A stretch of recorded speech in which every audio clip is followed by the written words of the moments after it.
एक गांव में राम अपनी बीवी काशी और बहन पारो के साथ अपने बूढ़ी माँ का सहारा बनकर जिंदगी गुजार रहा था। राम दिन रात मेहनत करता, मजदूरी करता और जैसे तैसे अपने खानदान का पेट पालता, मगर गुर्बत ने उनके घर को चारों तरफ से घेर रखा था।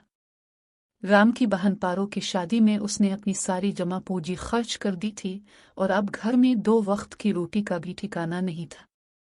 इसकी माँ बीमार थी और हर गुजरते दिन के साथ उसकी हालत मजीद बिगड़ती जा रही थी। राम का एक पुराना दोस्त था, रघु, जो गांव के बाहर एक छोटे से खेत का मालिक था।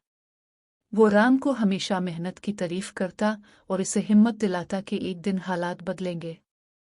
एक दिन राम अपनी माँ के इलाज के लिए गांव के सेठ सौरजमल के पास गया।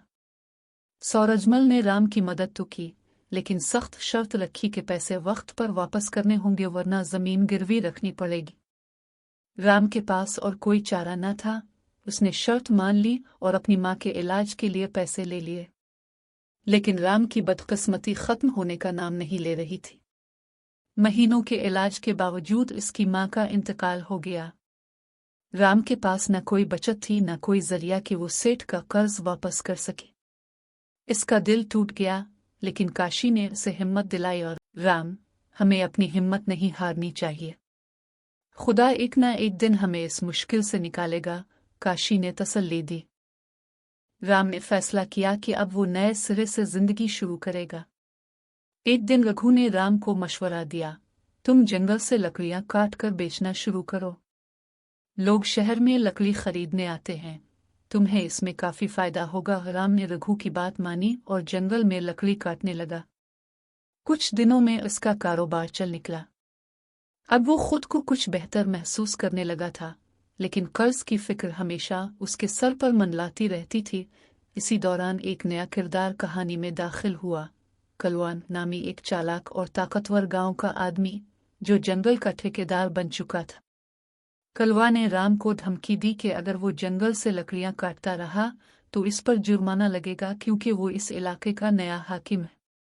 राम हैरान और परेशान होकर गांव के बुजुर्गों के पास गया, लेकिन वहां भी कलवा का दबाव था। कोई राम की मदद करने को तैयार नहीं था। राम फिर से मुसीबतों में घिरा नजर आया।